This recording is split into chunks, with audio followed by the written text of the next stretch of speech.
हाँ?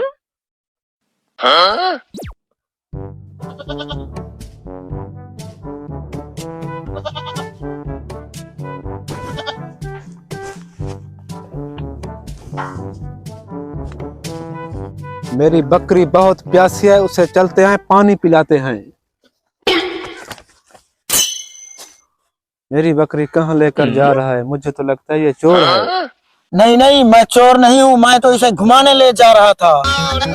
अच्छा, ये कोई तेरी बकरी है? तू इसे घुमाने ले जा रहा था? बस्ती वालों, मैंने चोर पकड़ लिया है।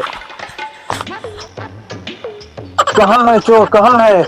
हाँ, मैंने इसको रंगे हाथ पकड़ लिया है। घोर चोरी करता है, मैंने तुझे मार मार के तबला बना रहा है। हाँ हाँ, मैं भी यही चाहता हूँ, इसका तबला बनाया जाए। मरना वैसे ले चलो, इसे पुलिस के हवाले करते हैं।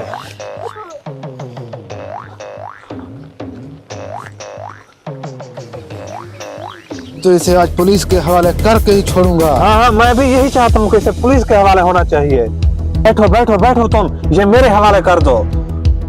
आप भी बैठ जाओ, मैं इसे पुलिस के हवाले करता हूँ।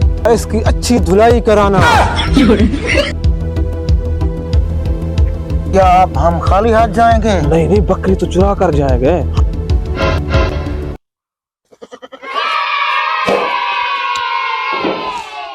चल चल, भाग भाग भाग। ये जो चोर ले गया, ये आदमी कौन था? मैं नहीं जानता। तू इस शख्स को जानता था? कहीं चोर के साथ मिला हुआ तो नहीं था? देखते हैं। मेरी चिट्ठी कहाँ गई? और चिट्ठी भी ले गए।